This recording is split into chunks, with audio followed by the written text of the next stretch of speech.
Planning করে পড়া, কারণ আমরা গতকালকে যে সবকিছু সলভ করছি, গতকালকে সবকিছু ঠিকঠাক করছি।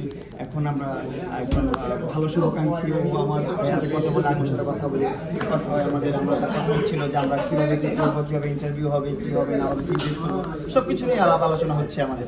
আগামী তো আমরা যে কাজ করবো, আমাদের যে প্রফেশনাল, আমাদের যে প্রফেশন কন্টেন্ট ক্রিয়েশন, সো ওইখানেও আমরা একসাথে কাজ করবো, ইনশাল্লাহ ভালো কিছু আসবে। বাট এখন একটা ফেসবুক এখন তোমাদের পেজে এখন ট্রেন্ডে আছে, বাট সবাই বলতেছে যে এটা এক ধরনের নাটক ছিল। এটা নিয়ে তোমাদের কি? এক বছর আসলে নাটক করতে পারে না, এটা টোটালি একটা বছর আমরা। আর এই যে আমার দিকে তাকাও, এক বছর এত I was in jail bro.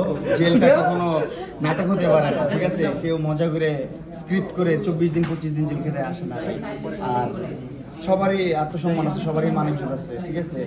রাস্তার পাগলেরও আত্মসম্মান আছে, তারও মানে চিন্তা ভাবনা আছে যে কি করবে না করবে, কি স্ক্রিপ্ট করবে। হ্যাঁ, এটা ড্রামা না, এটা আমাদের ঝগড়াঝাটি ছিল, ঘটনা হয়ে গেছে, ইনসিডেন্ট হয়ে গেছে, সেটা শেষ। এখন ওর সাথে একটা ভালো সম্পর্ক আমার, ওর সাথেও আমারও একটা শুভাকাঙ্ক্ষী, আমিও একটা শুভাকাঙ্ক্ষী।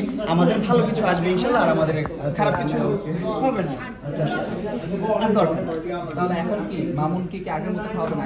আই মিন দ্যাট অনেক রান্না বান্না করে খাওয়াতেন, অনেক কিছু। এখন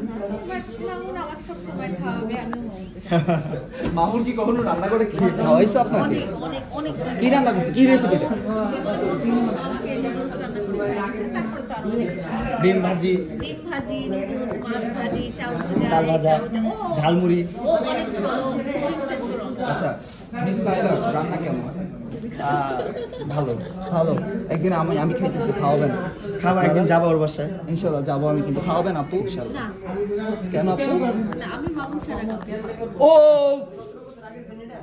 ঠিক আছে। আচ্ছা, লাস্ট কোশ্চেন। হ্যাঁ, মামুন সাহেবের যে ব্যাপারটা কেস মামলা, এটা কি এখন আপনি কিনে ভাবতেছেন? এই কেসটা কি এখনো চলতে থাকবে? সিচুয়েশন নাই,